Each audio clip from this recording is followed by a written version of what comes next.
is up, everybody? Welcome to WandaVision, a podcast about Marvel, the MCU, and coming up, the Falcon and the Winter Soldier. Not one, but two of them. I'm Alex. I'm Justin. I'm Pete. And we are doing here a preview episode for the Falcon and Winter Soldier. Now, we have been doing this Marvel podcast throughout the run of WandaVision. It's been very fun talking to you all, getting your theories, either on our Patreon Slack, patreon.com/comic book club, or socially at Marvel Vision Pod. But we're moving on to the next series. We're going right into it. This is a slam bang action spectacular where the last one was a bunch of, was a sitcom puzzle box. I guess we can call it. Okay. I like it. How's that work? Good. That's good. But I'm excited to chat about this. I'm excited about this, not least of which because this was supposed to be the first series out of the gate. They were supposed to release Falcon and the Winter Soldier. Then they switched it up, went for WandaVision first. That obviously enormous hit, I think way beyond their expectations. Yeah. But interestingly, and I'm curious to get your guys' take on it, I think this has set up very different expectations for Falcon and the Winter Soldier. What's your guys' take? Well, I do think it made so much sense to put Falcon and Winter Soldier first because it was going to be just the most seamless tonally into like Marvel movie on television. Exactly. And WandaVision would have been a great you like what we did Falcon Winter Soldier with all these fights this and is fun different stuff, but this is a little different. And so that got upset and the order was swapped. But it actually works this way too, because the way WandaVision ended was with like sort of the big Marvel movie action that you might expect with just some great emotional moments. So now we're just picking up on the Marvel movie action beat and just giving you sort of a much more like fun guns, punches. Are you sure though, Justin?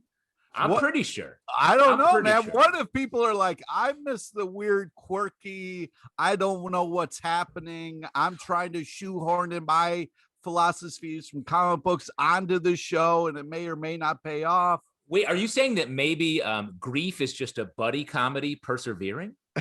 Is that what you think? That's right. What if each episode of Falcon and the Winter Soldier is a pastiche of old action shows? So like the first episode is Gunsmoke.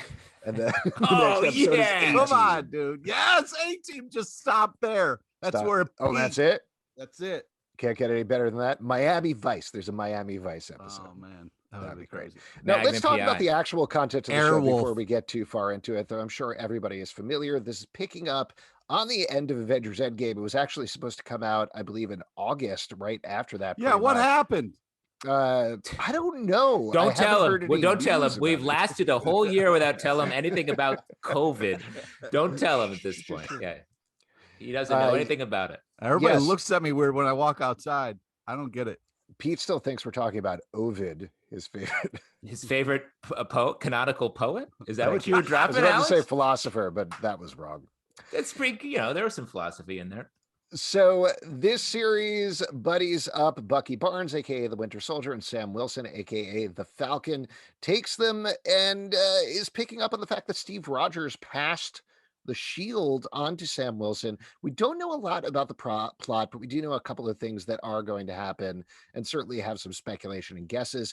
We know that Daniel Bruhl is coming back as Zemo, this time wearing that classic purple mask that everybody loves so much. The people have been dying for that mask. Everyone's crazy about that. I want a turtleneck and the mask. Here's the thing. I love Zemo as a villain. I'm excited about the mask. 100%. And that's what that moment was for, him holding a purple mask. But can you imagine being like, I've really enjoyed, I really liked Iron Man 2, and that's all the Marvel movies I've seen. I'm curious about this new show. Why does everyone care about the color of that dude's ski mask? I feel like that's the approach. The funnier thing is, all we know really from the trailer is that Zemo says something like, superheroes are over. There's no room for superheroes in the world. That's right. Yeah. Instead, I'm going to put on a purple ski mask and blow shit up all over the place. Yeah. Not like superheroes. So I mean, he is a Baron. So, think of the other Barons, Red Baron. Sacha Baron Cohen, also a huge Baron. A lot of Barons out there. So my favorite Snoopy cartoons are the ones where Sacha Baron Cohen is chasing him through the air. Oh, man, what a prankster!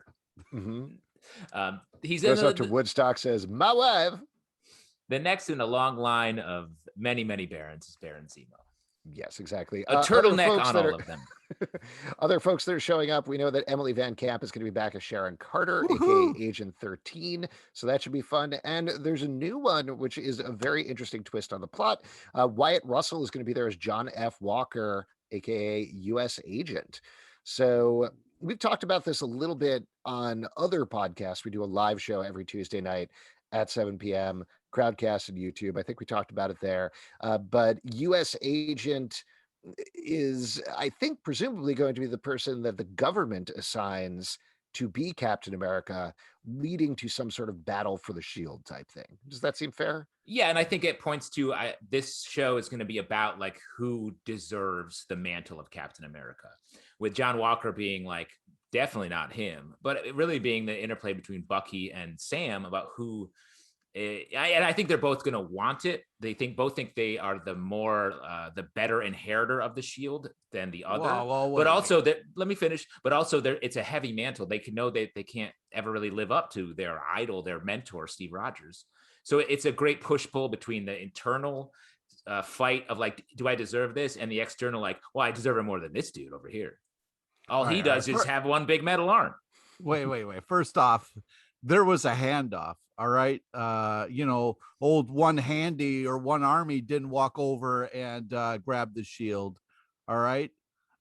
So he's got no claim to it. You can't, there's no take backsies. You can't be like, hey, listen, I know that Captain America was super old and gave you the shield, but you know how old people are. He was kind of out of his gourd, and I don't think he was smart enough. Yeah, I think dude, I should take right after Endgame. That dude ran and won the presidency of the United States, so that's pretty impressive. Before you slam him, wow, Pete. It is true. In canon, Joe Biden. You're calling him Joe Biden. Okay, I don't think I will. Yeah. I could see a world. I mean, I'm curious to see how this plays out, but to Justin's point, and kind of to the point you're making, Pete, sort of, I do think we could see a world where Bucky starts to feel like, no, Sam is not the right person for this. I work with Captain America. Sam is doing something. Sam's going rogue. Who knows? Or They're gonna fight, because it's two dudes. So sure, there's gonna be that kind of fighting. But I would hope that they have a little bit more reverence for the shield and wouldn't kind of fight over the shield. Well, I mean, based on the trailer, it does seem like there's at least a competitive element to what's going on. Sure. The whole trailer is built around that. So I do think there's going to be something that happens either to Sam or to Bucky that causes them to question who should be the person to take the shield. And that's it. That's an exciting thing. That's a great emotional undertone for what also is ostensibly like two dudes quipping at each other while they fly underneath trucks and screw around fighting anti-superhero terrorist. Well, that's the thing. Ahead. Like I would like the great TV shows have passed, like an A-Team, if like you your will. A-Team. Yep. Yeah. Where you just were waiting for the action sequences. You wanted to see someone jump over a hay barrel. That's the fun. So like, Real quick, sorry to interrupt you. Did you say hay barrel? Because I don't know how farmers keep their hay in barrels. That's an expensive way to keep your hay dry. Well, okay, sorry, sir. I guess a barn is technically a big hay barrel if you think about it. Okay. I'm from the country, so let me speak to this. You're in my world here. And I know that's true because I've seen your teeth fall out. But I think that it's one of Donkey Kong famously rolled a bunch of hay barrels trying to get Mario. Allergic to hay is what happened there. Oh man. So I just think that like, don't fuck up this great thing that we know and love. Like the two of them, kind of odd couple working together, is going to be fun. We want to see over the top action. We got to find a working kind of like relationship with those two. And I think that's where the show should be. I don't want it to like start one person question somebody's like leadership. I just think we could see that as a plot point at some point. I don't think they're going to end up in a place where Bucky's going to try to kill Sam or anything like that. Yeah, that would be but whack. if they're brought, Zemo's whole thing in Civil War was working behind the scenes to successfully, mind you, break up the Avengers. Like Zemo won at the end of that movie, regardless of him ending up in jail. So his MO is not necessarily to be like, I'm going to shoot you until you die. I'm going to do a heist. he plays on them psychologically. So I could see a plot line where he brings Sam and Bucky to a breaking point, but then they get past it and work together to ultimately beat him at the end. And I just want to correct you real quick. Zemo did not win. Okay. He won the Civil winners War. don't get thrown in jail. Okay. It's sometimes. I mean, it's a fucked Nelson up horrible. Mandela. Yeah. All right. Gandhi. All right. Yes. Okay. Yes. It's a horrible system. I'm just saying that, like, Charles Manson. What? Larger topic. Too far?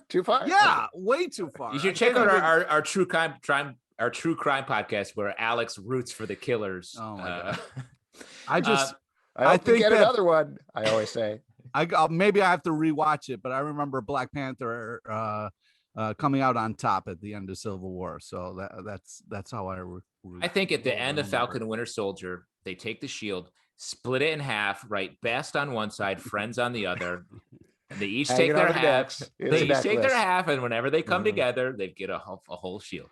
That's going to be great. A couple of other details to mention about the show. We are going to see Batroc, the Leaper, is going to be back again, so that's super fun. I'm sorry, also, what? Don Cheadle is going to be in it as War Machine at some point, he revealed. Very good. And one I'm very excited about, Erin Kellyman, who's an actress who she played, what was it, Infus Nest in Solo.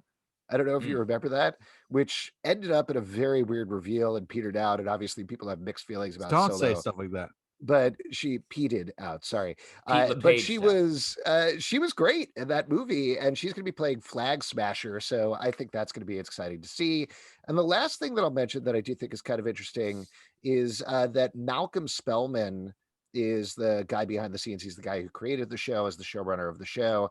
And I do get a sense based on his previous work that there's going to be a little more, or maybe a lot more, to do with race than we think so from the explosive trailers. You know, cool. There's some hints. We were certainly speculating again when we were talking about the series earlier that maybe they might start to go into the truth storyline for the comics, which showed that there was a Captain America before Captain America who was African American and experimented on, like the Tuskegee experiments. And that to me feels like that's a lot going on in 6 episodes. But potentially a natural extension to show Sam and Bucky, if they do get to a point where they're fighting about the shield, to be like, no, man, this doesn't even belong to Steve. This was somebody else's first. I love that, especially like as a full episode where we get to, or 3/4 of an episode or whatever, where we get that backstory. I think is a great episode. And I don't know how explicitly they're aiming at Young Avengers with what we saw at the end of WandaVision, that Billy and Tommy are those probably kids are dead. They're probably still out there. Speed and Wiccan, 2 of the Young Avengers, to set up to go into this and get into that storyline. We'll set up a 3rd Young Avenger. So I think that's very exciting. Well, first off, a couple things that you touched on there, Alex, I want to dissect. First, what the fuck you mean only 6 episodes? I mean, it's only 6 episodes. They're going to be Are they 2-hour episodes? What are we talking? I'm not going to fucking 2-hour episodes for a half an hour, 6 episodes. I mean, what the fuck is that? Yeah, and they're going to release them every 2 to 3 years and call them movies, Pete. Yeah. What the So Marvel is still experimenting with the lengths of their shows, but Kevin Feige said as they're going into it that they are going to be aiming for half-hour-ish shows with variation for more comedically inclined series like WandaVision, as we saw at the beginning. And once it's stretched into the MCU nature, the episodes got a little bit longer. She-Hulk, which is coming down the road, starring Tatiana Maslany, that's also going to be a half-hour comedy. It's going to be a legal comedy, and that's kind of what they're aiming for there. But things like Falcon and the Winter Soldier, and presumably also Loki, are going to be more hour-long shows. And in this case, that means 40 to 50-minute episodes, typical TV length. So no, we're not talking 2-hour episodes. But we are talking 6 episodes that are about 40 to 50 minutes long. The last little bit of clarification to calm you down a little bit, Pete, is that Kevin Feige, Anthony Mackie said that it was about a 8-hour movie. Kevin Feige said, no, it's not an 8-hour movie, but it's not exactly 8 hours. So the point there being, they're not going to be 6 40-minute episodes, like shorter than 6 hours. Some of them might be a little longer. Some of them might be a little shorter, but they're essentially aiming for like 6 Netflix length episodes, so to speak. Wow, that's a long way of saying time. Pete is very upset right now, so I'm trying to help him out. It's going to be like a 30-second TV commercial that lasts a third of one day. Okay, that's the way to think about it. Oh man, that's disappointing. And then what was the first You're disappointed? You're getting so much content. What are you disappointed? I don't want to hear that word. Get that word out of your mouth. What was the first person you said, Zelba, when you listed like and it was a character I didn't recognize? I wanted to go back. Yes, Ad Rock. I know from the Beastie Boys, Ad Rock. Nope. What Ad Rock are you talking about? Batroc the Leaper. He's a French leaper. He was in Winter Soldier, right? Not Civil War at the beginning. He was in Winter Soldier. He was at the beginning there. Batroc the Leaper. He fought Captain America. He's been in the comics a bunch of times. Usually has a very pointy mustache. Oh, the mustache guy. All right. That's Speak English when you're doing stuff. Of all the details about Batroc the Leaper, the guy who is dressed in purple and yellow and jumps around, the thing you remembered, I knew it, was the mustache. Yeah. But purple going to be playing big in Falcon and Winter Soldier. Also, the bruises, those will be purple as well. Before we wrap up here, any last thoughts on Falcon and Winter Soldier? Anything you're particularly excited to see? I guess what we did was vision board for WandaVision. Yeah. We can keep with that. We can keep doing that. Pete, what is on your vision board for Falcon and Winter Soldier as we head into the first couple of episodes? Well, I don't want to get excited about a TV show and then have it end. That's going to really blow. So, I got bad news for literally everything in the world and your life. Okay, great. But the trailers look amazing and the action looks unbelievable. So I'm excited to get some more of that. Yeah, Justin, what about you? What's on your vision board? I mean, just sort of what we've been talking about. Like, I want to see how they play. If they get into some of the race issues that are on the table here, that would be really great. I'd love if they got into some real stuff. Every Marvel sort of now TV, but movie, like I feel like they find a central emotional arc for the movie or theme and the main characters. And if this is about like sort of feeling like you deserve something and whether or not you do, or in competing for that with the people around you, I think that's a great theme. I'm excited to see that play out. I like both of these characters and they're going to be great together, I think. Yeah, I agree. That was my big thing as well. I know Pete's going to call a flex on this one, but I will mention that I've seen 2 extended scenes from the episode. The first one was a 9-minute. I think you mean flex-tended scenes. There you go. I saw a scene. It was a 9-minute nonstop action sequence with Falcon, which was very cool and very big and felt like an MCU movie. And then there was, I think, a 6 or 7-minute scene with Bucky. Some stuff happened that I won't get into for spoilers, but it had more humor to it and had more psychological stuff going on. So these were 2 scenes, clearly probably for the first episode, but it's hard to put together what the actual plot was. But my big impression there is I'm excited to see if they can take those different tones and mix them together. I think they can. I think that's a very small lift to be like, can you do a buddy action comedy? Can you do that? Can you figure out how to do that? I think the MCU can. But that's something that I am excited to watch, and I think that's going to be fun. And honestly, as much as I loved WandaVision, there's going to be a certain level of relief of just like, boom, boom, pow, pow. Yeah, this is fun. Let's just watch this and have a good time, you know? Yeah. Who knows? Great. Maybe there could be a mystery. And for those of you who don't know, 9 minutes, let's see, that's like how long it takes to, it's like making like 7 pancakes. Wow. Is that about, because we want to just give the context for the content. Yeah, thanks for being our time master, as always, Justin. Time master, spoiler, that's my role in the MCU. Oh, man. For all of you out there, we're going to have the regular episodes rolling out on Fridays after the episodes air on Disney+. So be sure to subscribe on iTunes, Android, Spotify, Stitcher, or the app of your choice. As mentioned, you can support these podcasts at patreon.com/comicbookclub. Also, we mentioned the live show every Tuesday night at 7 p.m. to Crowdcast and YouTube at Marvel Vision Pod on Instagram, Facebook, and Twitter. Follow us for all sorts of good stuff. comicbookclublive.com for this podcast and many more. Until next time, hey Charlie, kill another one. What the fuck? That's how you're gonna end? Yeah, what the fuck, man? All right, I'll do it. And you did like the finger guns like a psychopath. Okay. Keep it marvelous. almost more terrifying, honestly. Like The scarier. second one was scarier, right? Because the second one was more like, you're the killer. And I think that's the word. Yeah. Keep it marvelous.